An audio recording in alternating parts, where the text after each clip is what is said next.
A few years ago, when my laboratory got interested in studying stress in humans, we asked ourselves, what are the patterns of breathing that allow for the most rapid reduction in stress levels? And more importantly, what are the patterns of breathing that can be done in real time so that people can adjust their stress while they're still engaging in life, right? Breathwork classes, running off to Esalen for a weekend is a magical experience, but life demands pressing on you. That's typically when you feel stressed. So it is still true that vacation, long meditation retreats, and massages or a nice drink, if you're of drinking age, still work, but they're slow and they take you offline.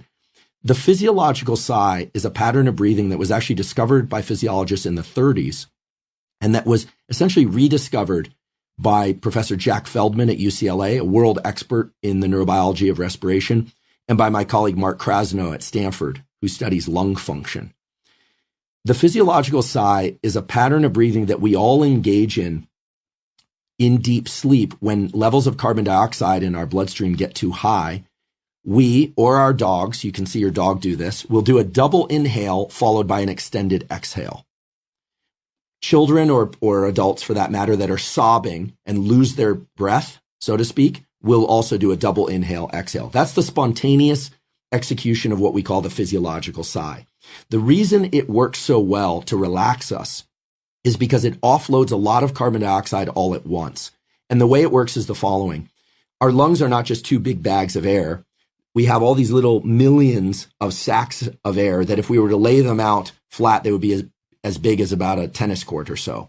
The volume of air, therefore, and the volume of carbon dioxide that we can offload is tremendously high, except that we get stressed as carbon dioxide builds up on our bloodstream, and as kind of a double whammy, these little sacs deflate.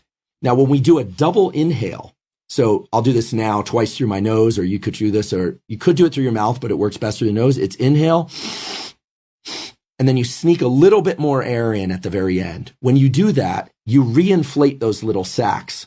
And when you exhale, then you discard all the carbon dioxide at once. So the simple way to describe this protocol is that unless you are underwater, you do a double inhale followed by an extended exhale, and you offload the maximum amount of carbon dioxide. And we found in our laboratory, and other laboratories have found, that just 1, 2, or 3 of those physiological sighs brings your level of stress down very, very fast.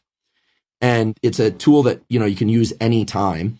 I do hope that people will kind of watch other people or dogs as they start to relax or go down to sleep. You'll see this pattern of breathing, but again, it can be consciously driven. The other thing about breathing, and the reason why exhales are so vital, is the following. I know there's a lot of interest nowadays in heart rate variability.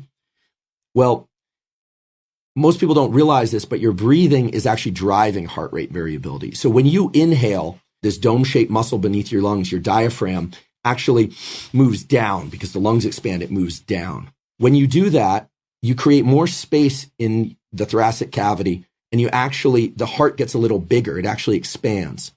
As a consequence, blood flows more slowly through that larger volume, and the brain quickly sends a signal down to the heart to speed the heart up.